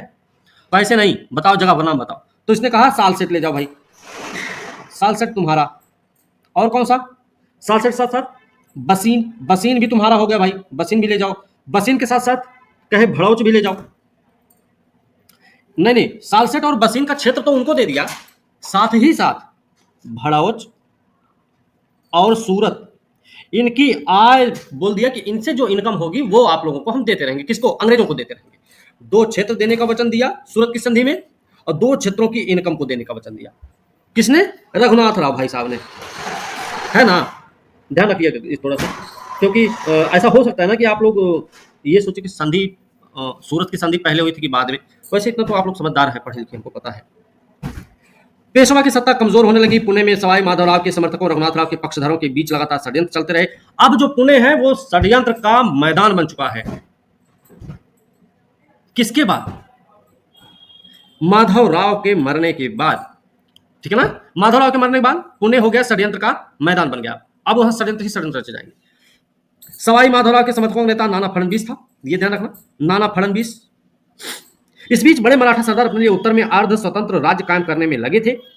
बड़े जो मराठा सरदार थे उत्तर में कौन सा राज्य स्थापित करेंगे भाई? अरे यही इंदौर, गुजरात, ग्वालियर और ये मालवा था मेरे ख्याल से, है ना, भोसले वाला कौन सा था? हाँ ठीक है, मतलब ये लोग, यही चारों, गायकवाड़, होलकर, सिंधिया, भोसले, ये लोग अपना अब राज्य स्थापित, अर्ध स्वतंत्र राज्य स्थापित करना चाह रहे हैं। वो शायद ही कभी पेशवा के साथ सहयोग करते थे। उनमें सबसे प्रमुख थे बड़ौदा का गायकवाड़, ध्यान रखना। इंदौर का है होलकर, नागपुर के भोसले हैं, ग्वालियर के हैं सिंधिया। यहाँ पे देखिए ध्यान, अब आ गया ध्यान, ठीक है ना। बड़ौदा मतलब गुजरात में ही पड़ेगा बड़ौदा। बड़ौदा का गायकवाड़ है, इंदौर का होलकर, नागपुर का भोसले और ग्वालियर का सिंधिया। यही 4 है मराठा सरदार जो अपना अर्ध स्वतंत्र राज्य स्थापित करने में लगे हुए हैं। अर्ध स्वतंत्र मतलब कि अंग्रेजों का भी हस्तक्षेप रहेगा, फिर यही हो सकता है इसका। उन्होंने मुगल प्रशासन के ढर्रे पर नियमित प्रशासन कायम किए। उनके पास अपनी अलग फौजें भी थी। पेशवा के प्रति उनकी निष्ठा अधिक से अधिक नाम के लिए होती गई। उन्होंने पुणे में विरोधी गुटों का साथ दिया और मराठा साम्राज्य के दुश्मनों के साथ मिलकर साजिशें रची। ठीक है, ठीक है। अब चाचा रघुनाथ राव के ऊपर, चाचा थे वो, उन्होंने उसको मार दिया। किसको मारा भाई? नारायण राव को मारा। नारायण राव जो कि पेशवा थे, और नारायण राव के जो को जब उन्होंने मारा, उन्हीं नारायण राव के बाद नाम आता है मराठा साम्राज्य में एक जो सबसे शक्तिशाली भी माने जाते हैं, नाना फडणवीस, जो एक सरदार हुआ करते थे। उन्हीं के नेतृत्व में मराठा सरदारों ने रघुनाथ राव का विरोध भी किया। रघुनाथ राव को यह बात समझ में आ गई कि अब यहां पे हमारा रहना ठीक नहीं है। बात यह हुई थी कि इन्होंने जब नाना फडणवीस के नेतृत्व में सरदारों ने जब विरोध कर दिया रघुनाथ राव का, तो सिर्फ विरोध ही नहीं किया, बल्कि नारायण राव के पुत्र माधव राव को गद्दी पर बैठा दिया। माधव राव द्वितीय को गद्दी पर बैठा, मतलब उनको पेशवा घोषित कर दिया। अब रघुनाथ राव को यह डर लगने लग गया कहीं हमारे साथ कुछ गलत ना हो जाए, तो रघुनाथ राव अपनी जान बचाने के लिए अंग्रेजों की शरण में जा पहुंचा, बंबई। ठीक है, ध्यान रखना। वो जब बंबई गया,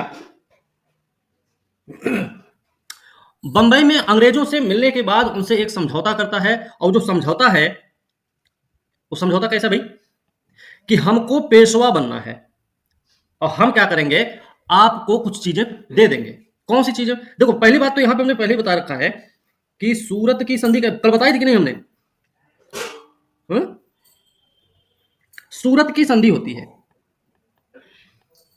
सूरत की संधि 1775 में होती है। किसके किसके बीच में हो रही भाई? रघुनाथ में अंग्रेज के बीच में।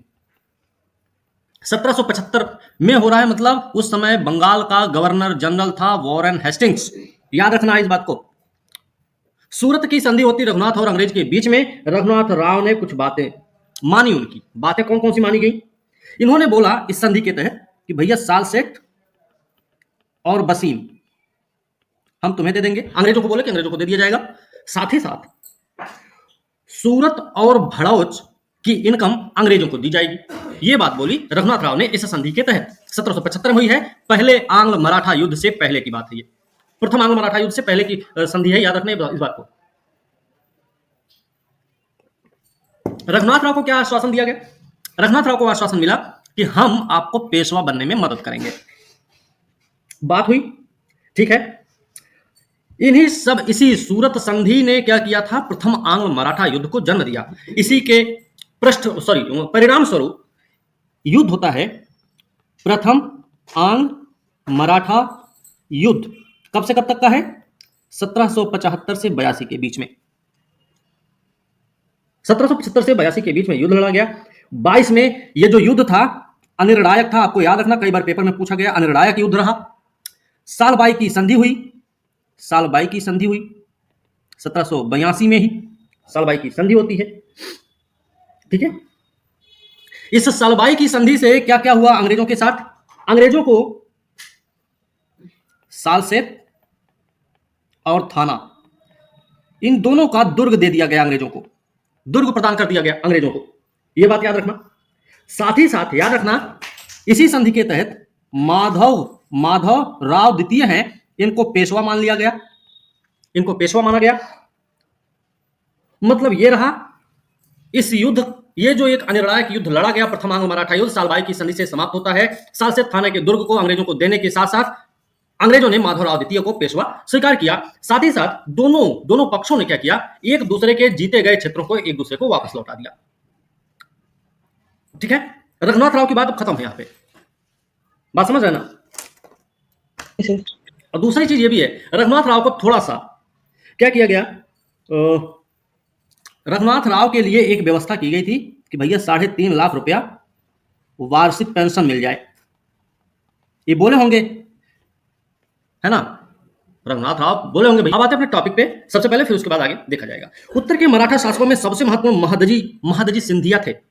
उसने फ्रांसीसी पुर्तगाली अफसरों बंदूकधारियों की सहायता से शक्तिशाली फौज खड़ी की। आगरा के पास शस्त्र निर्माण के कारखाने भी स्थापित किए। ये बात इंपॉर्टेंट है। इंपॉर्टेंट क्यों है? क्योंकि कोई ऐसा मराठा सरदार है पहला जिसने ये काम किया हुआ है। क्या किया भाई? आगरा के पास शस्त्र निर्माण का कारखाना स्थापित किया, और उसने फ्रांसीसी पुर्तगाली अफसरों और बंदूकधारियों की सहायता से शक्तिशाली फौज भी खड़ी की। नाम क्या है? नाम है महादजी सिंधिया। 1784 में बादशाह शाह आलम को अपने वश में कर लिया इसने, 1784, और उसके कहने पर बादशाह ने पेशवा को अपना नायब गुनायब बनाया। ठीक है, ये भी याद रखना। नायब गुनायब। शर्त क्या थी? शर्त यह थी कि महादजी पेशवा की ओर से काम करेगा, मगर उसने अपनी शक्ति नाना फडणवीस के खिलाफ साजिशें करने में लगा दी। महादजी सिंधिया का जो कुछ भी रहा, लेकिन इन्होंने सारी की सारी ताकत जो झोंकी, वो झोंकी थी नाना फडणवीस के खिलाफ। हालांकि इंदौर के होलकर का भी बड़ा कटु शत्रु था। कौन? महादजी सिंधिया। इंदौर के होलकर का बड़ा शत्रु था, 1794 में मर भी गया। नाना फडणवीस उन महान सैनिकों राजनेताओं की परंपरा की आखिरी कड़ी थे जिन्होंने मराठा शक्ति को 18वीं सदी में उसके उत्कर्ष पर पहुंचाया था। सवाई माधवराव 1795 में मर गए। उसकी जगह रघुनाथ राव के अत्यंत नालायक बेटे बाजीराव द्वितीय ने ले ली। माधवराव जब मरते हैं सवाई माधवराव, तो उनके बाद आता है बाजीराव द्वितीय। बाजीराव द्वितीय जो कि रघुनाथ राव का ही पुत्र है। तब तक अंग्रेजों ने भारत अपने आधिपत्य के प्रति मराठों की चुनौती खत्म करने का फैसला कर लिया था।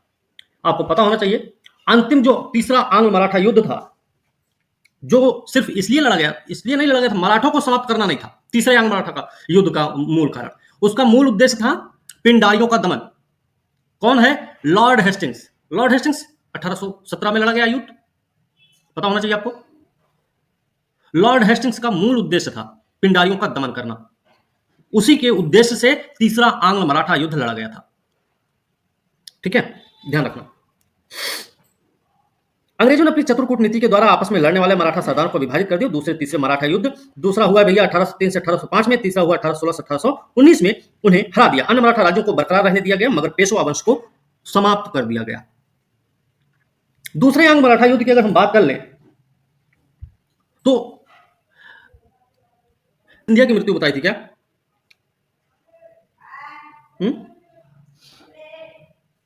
ये तो वही थे, हाँ, ये तो महादजी सिंधिया ही थे। ठीक है, तब सही की मृत्यु होती है। नाना फडणवीस की मृत्यु के बाद मराठा साम्राज्य में फिर से अनिश्चितता का वातावरण तैयार होता है। ठीक है, साथ ही साथ एक बात और भी था कि इस समय फ्रांसीसी भय भी इनको सताने लग गया था। समय ध्यान रखना, 1798 में एक नया गवर्नर बनकर आता है और उसका नाम क्या है? नाम है वेलेजली। मतलब जब नाना फडणवीस की मृत्यु हुई है, उस समय भारत में बंगाल का गवर्नर जनरल हुआ करता था लॉर्ड वेलेजली। लॉर्ड वेलेजली की नीति कौन सी थी? सहायक संधि, है ना, यही तो थी। Yes sir. फ्रांसीसियों के भय से खुद को बचाने के लिए लॉर्ड वेलेजली को खास करके भेजा गया था भारत में गवर्नर जनरल बना के। उसने अपनी कुछ नीतियों को कहीं आजमाया रहा होगा। वो भारत में आया तो भारत में जो रियासतें थी छोटी छोटी, उन सबको कहीं ना कहीं मिलाने की कोशिश में लगा था कि हम एक बफर जोन बना देते हैं अपने राज्य के इर्द गिर्द। इसीलिए आप देखेंगे जो चौथा आंग्ल मैसूर युद्ध लड़ा गया, जैसे टीपू सुल्तान की मृत्यु हुई, मैसूर पर सहायक संधि थोप दी गई। बात समझ रहे ना? लेकिन आपको एक बात पता होनी चाहिए, यह सहायक संधि शुरू करने वाला, भारत में सहायक संधि शुरू करने वाला लॉर्ड वेलेजली पहला और एकमात्र नहीं था। इससे पहले भारत में सहायक संधि की शुरुआत करने वाला व्यक्ति है डुप्ले, जो कि फ्रांसीसी सेनापति है। और उसकी सहायक संधि को सबसे पहले स्वीकार किया था किसने? डुप्ले की सहायक संधि को स्वीकार किया था अवध ने। ठीक है, ठीक भाई, ध्यान रखना। अगर आपको पूछा जाए कि भारत में सबसे पहले सहायक संधि किसने शुरू की थी, तो डुप्ले नाम आएगा। अगर आए तो भारत में सबसे पहले सहायक संधि किसने स्वीकार की थी, तो भैया अवध ने की थी। अगर आपसे पूछा जाए भारत में ब्रिटिश ईस्ट इंडिया कंपनी के तहत सहायक संधि की शुरुआत किसने की थी, तब नाम आएगा लॉर्ड वेलेजली का। और लॉर्ड वेलेजली की सहायक संधि को स्वीकार करने वाला पहला राज्य कौन सा था, तो उसका नाम क्या होगा? अवध होगा सर। हैदराबाद तो ये किया था डुप्ले ने। मराठे होंगे ना इसमें। सर ठीक है, 1802 में ही ना संधि हो रही है एक मराठों के बीच में, और मराठा और अंग्रेजों के बीच में, पुणे के दरबार में। एनसीईआरटी में आपने देखा होगा, पुणे का दरबार एकदम सजाया हुआ है, उसमें कुछ लोग बैठे हुए हैं, साइन वाइन कर रहे हैं, कुछ बातचीत चल रही है। पुणे का दरबार है वो। ठीक है, तो ध्यान रखना इसका। सर सहायक संधि के तहत क्या होता था? तो नाना फडणवीस की मृत्यु के बाद ऐसा क्या हुआ कि उस समय अंग्रेजों को फिर से मौका मिल गया आंतरिक हस्तक्षेप करने का। देखो, अनिश्चितता के वातावरण में अंग्रेजों का अपने साम्राज्य को सुरक्षित रखने की सबसे बड़ी चुनौती थी कि उस समय क्या करेंगे, क्योंकि अब अगर आंतरिक विद्रोह फैल गया तो अंग्रेज क्या करेंगे। उसी में उसका फायदा उठाया नेपोलियन बोनापार्ट। लॉर्ड वेलेजली ने क्या किया? सहायक संधि प्रणाली को शुरू किया। और याद रखना, 1801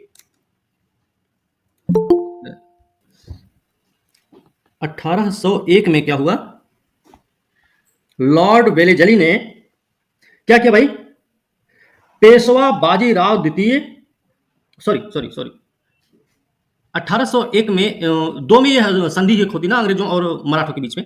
1801 में एक घटना घटती है, और वो घटना कौन सी है, वो घटना है पेशवा बाजीराव द्वितीय के द्वारा जसवंत राव होलकर के छोटे भाई की हत्या।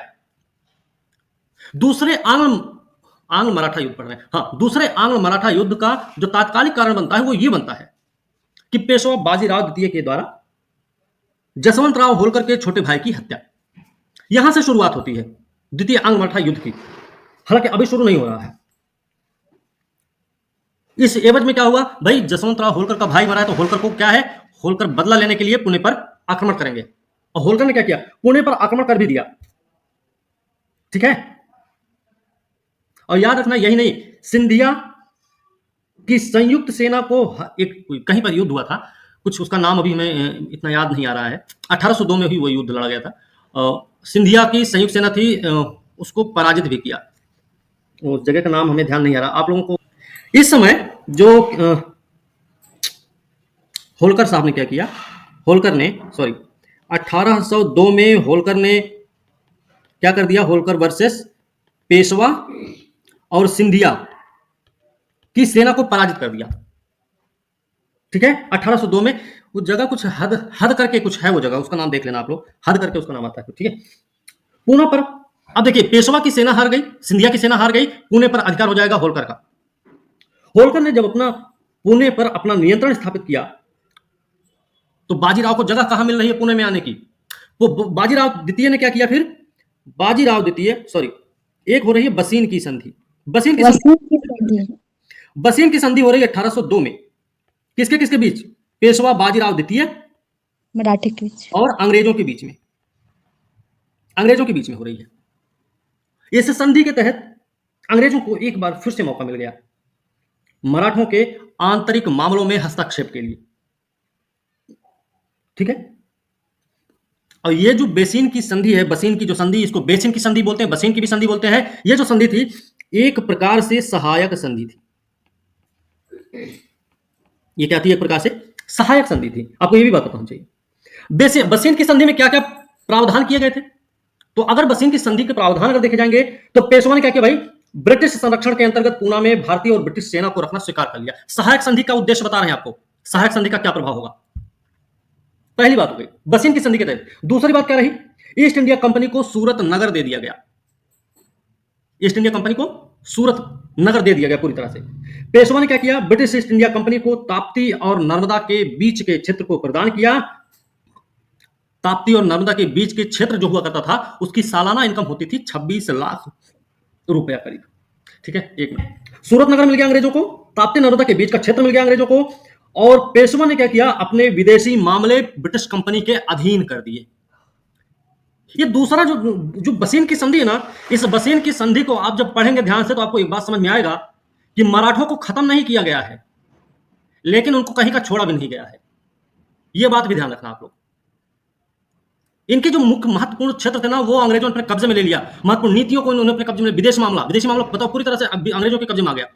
मराठे किस बात के रह गए, तो मराठों को खत्म नहीं किया गया था बसीन की संधि के तहत, लेकिन मराठों को कहीं का छोड़ा भी नहीं गया था। ये बात हम लोगों को पता होनी चाहिए।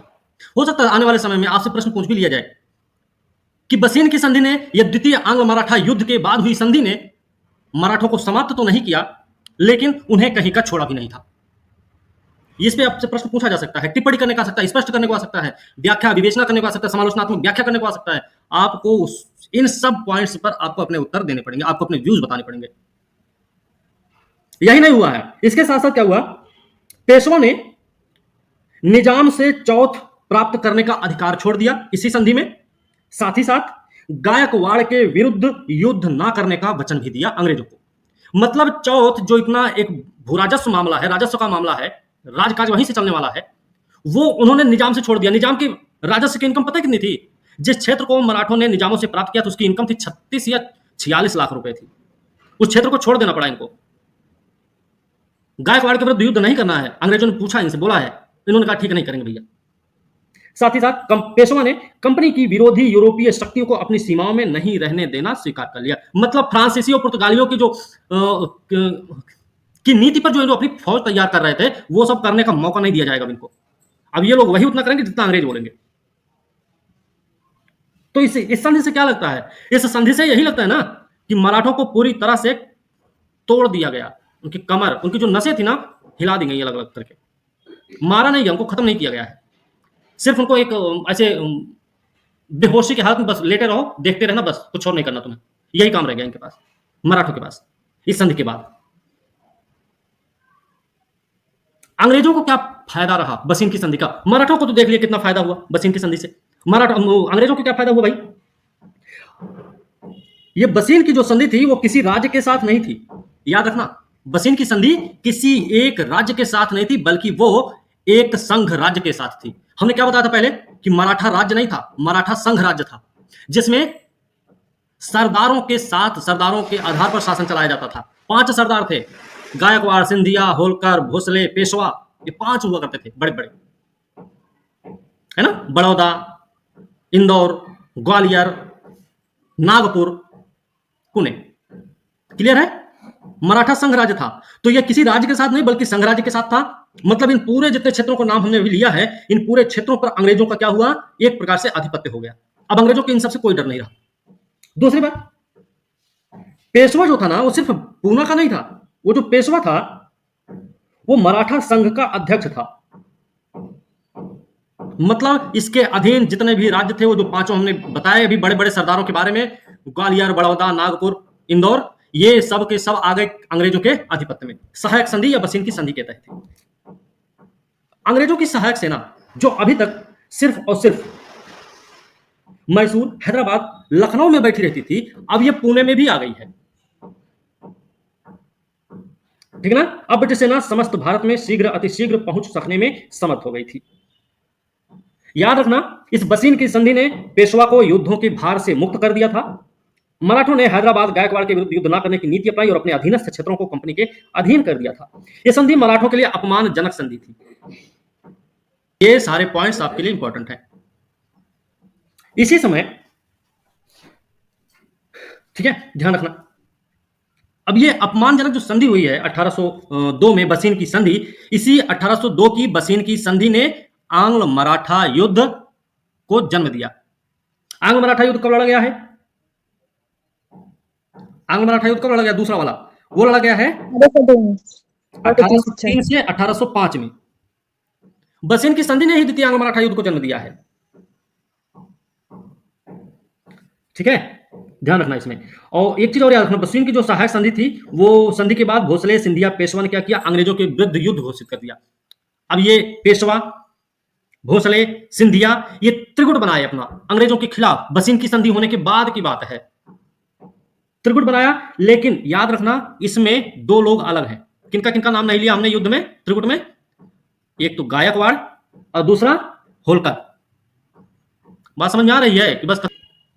दूसरा आंग्ल मराठा युद्ध होता है, जिसमें पेशवा के साथ साथ भोसले और सिंधिया, 3 लोगों ने अंग्रेजों के विरुद्ध युद्ध की घोषणा कर दी। इसमें 2 लोग नहीं शामिल हुए। 2 लोगों में गायकवाड़ और होलकर, ये 2 लोग थे।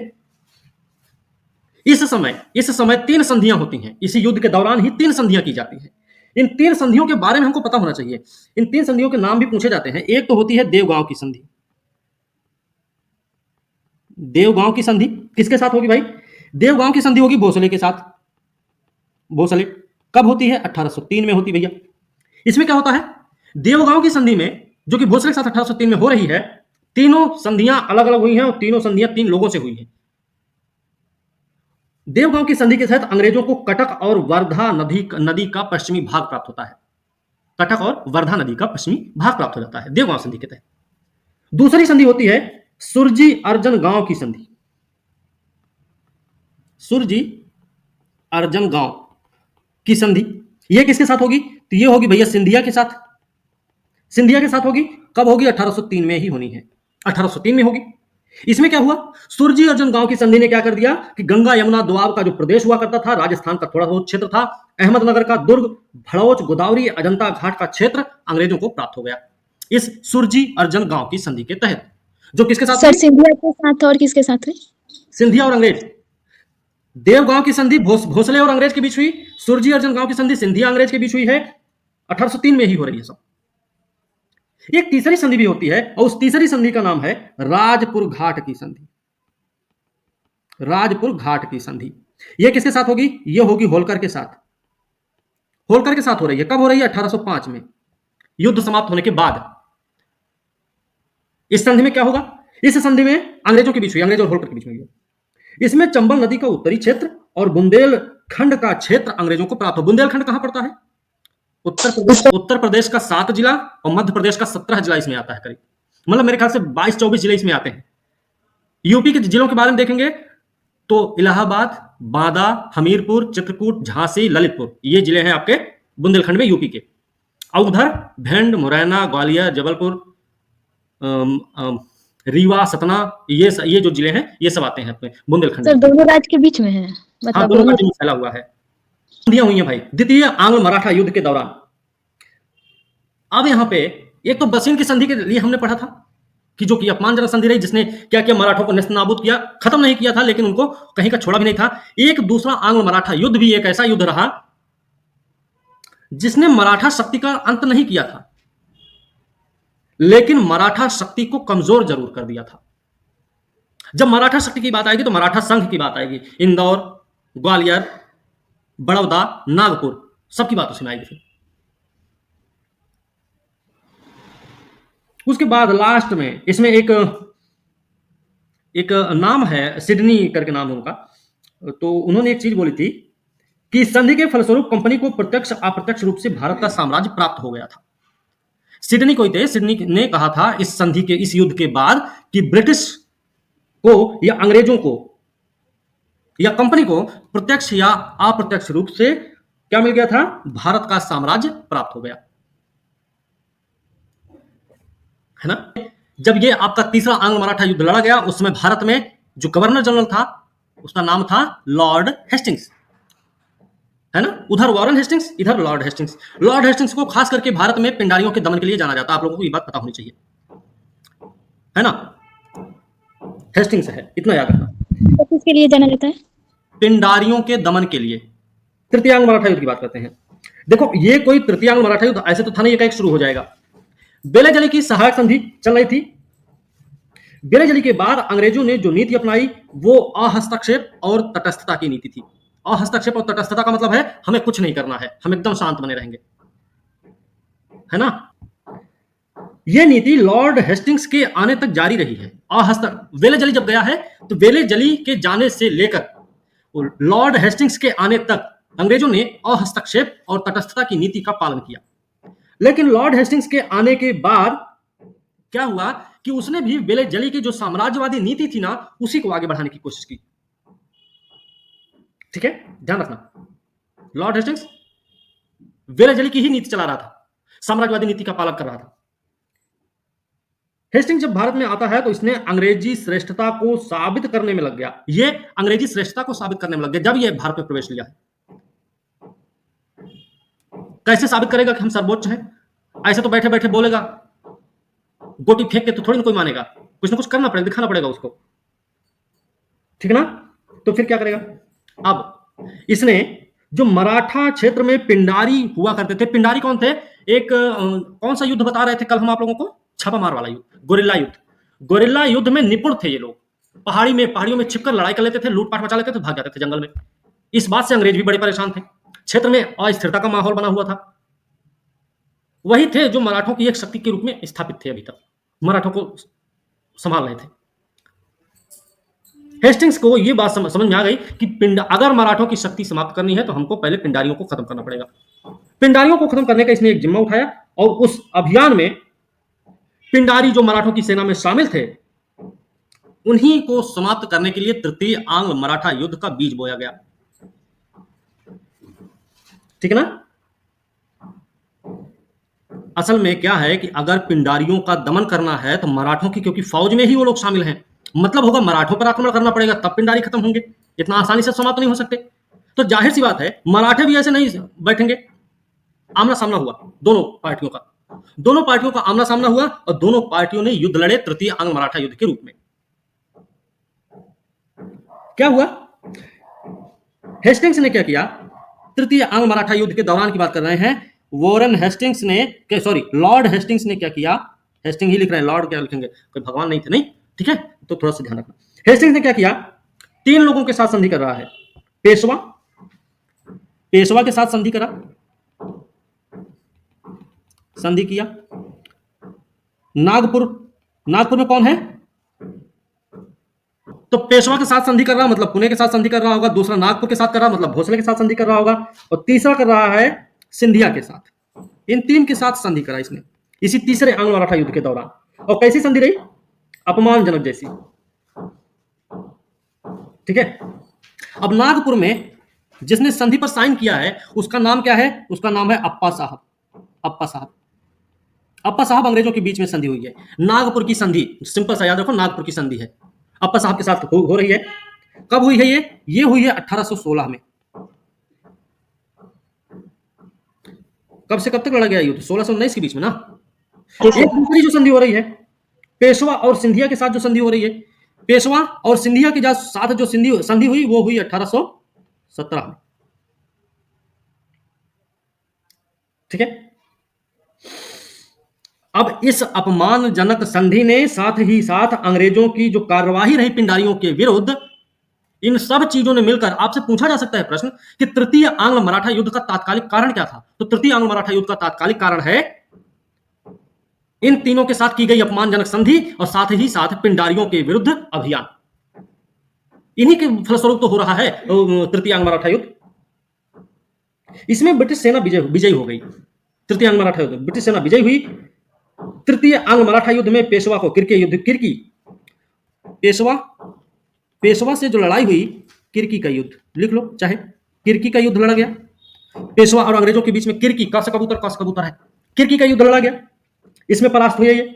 अंग्रेजों ने पेशवा के अधिकार वाला जो क्षेत्र था पूना, और वो सब कुछ उन्होंने अपने हाथ में ले लिया। और पेशवा को क्या करता है, यही इसी युद्ध के बाद पेशवा को बिठूर कहां है भाई? कानपुर के पास में, वहां पर इनको पेंशन देकर भेज दिया जाता है अंग्रेजों के द्वारा।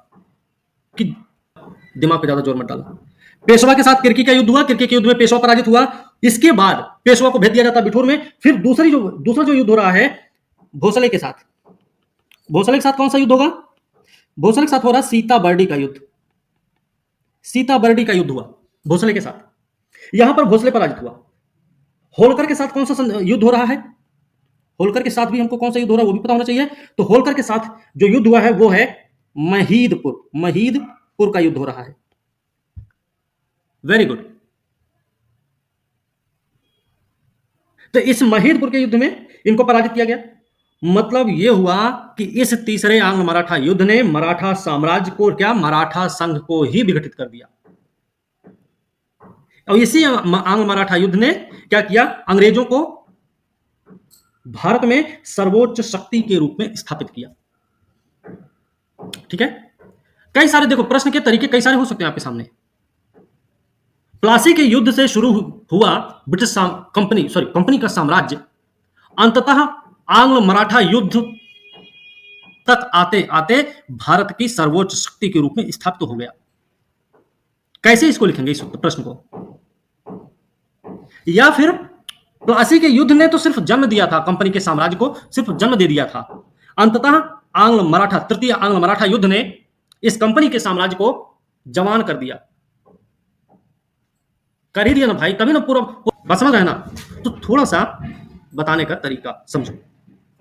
अब सब कुछ हो गया है, तीनों आंग्ल मराठा युद्ध भी लड़ा दिए हम आप लोगों को। अब आप लोग लड़ भी लिए, जीत गए, हार गए, संधि भी कर लिया, आप लोग खूब मस्ती भी हो गई, है ना। अंग्रेजों को भी देख लिया आप लोगों ने कैसे संधि हो रही है। नहीं समझे आप लोग अंग्रेजों के बारे में? वो लोग कितना गोरा गोरा लोग था, सब संधि कर रहा था बैठे बैठे सामने। नहीं, लड़ाई में भी पूरा मजा ले लिया हम लोग। अब देखिए, ये तो हो गया अपना तीनों युद्ध। अब बात होती है मराठों की इस असफलता का कारण क्या रहा है। मराठों की असफलता का क्या कारण रहा है?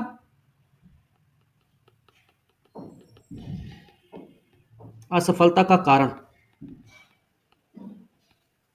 हमने कल बताया था। मराठों की असफलता का कारण वही रहा है जो उनके उत्थान का रहा है। जो उनके उत्थान का कारण रहा वही उनके पतन का भी कारण रहा। हमने ये कल बताया था आपको, मतलब पिछली क्लास में भी हमने बता रखा है। यस। मराठे जो अपने आप को स्थापित किए थे वो अपनी युद्ध नीति को लेकर किए थे। युद्ध नीति के बल पर ही इन्होंने खुद को स्थापित किया था और युद्ध नीति के बल पर ही खुद इनका पतन भी हुआ, क्योंकि ये अपनी उसी घिसी पिटी नीति के आधार पर युद्ध लड़ रहे थे। अभी तक शिवाजी के समय से चली आ रही लड़ाई अभी तक वही वाली नीति पर चल रही है, उसको त्यागा नहीं इन्होंने।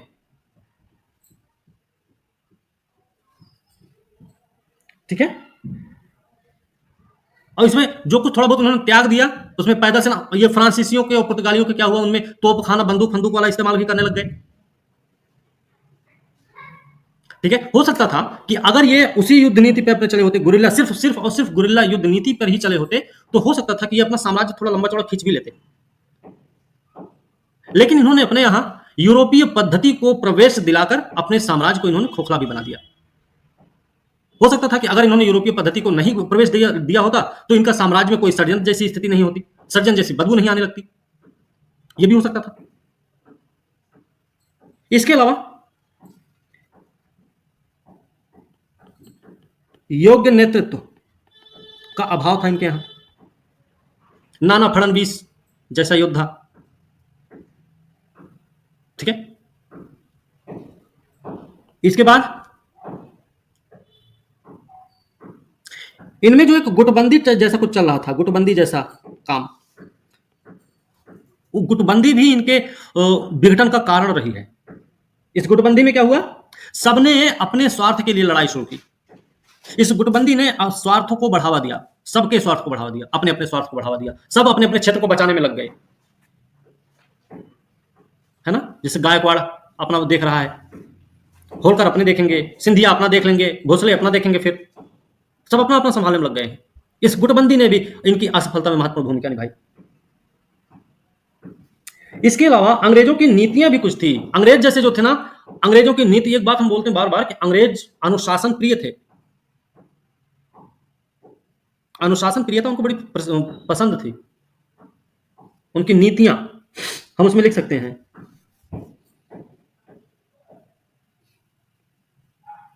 अंग्रेजों की उत्तम नीति, अनुशासन प्रियता ही लिख लो ना, क्या दिक्कत है, कोई रोकेगा थोड़ी ना। इनकी जो कूटनीति थी वो भी इनके अंग्रेजों के बढ़ावा में, जो अंग्रेजों साम्राज्य में की वृद्धि में सहायक हो रही थी। इन्होंने ये क्या करते थे, दुश्मन से लड़ते बाद में थे, पहले संधियां कर लेते थे। हम तुम्हें ये वाला दे देंगे, हम तुम्हें ये वाला दे देंगे, हमें ये लॉलीपॉप खिलाएंगे, हम ये पान खिला देंगे, ये हम ये करवा देंगे। ये ऐसे करके बांट बांट के सबको वो कर देते, धराशायी कर देते थे। हमारा सारा मित्र हमारा ही दुश्मन बन जाता था, उनका मित्र हो जाता था वो लोग।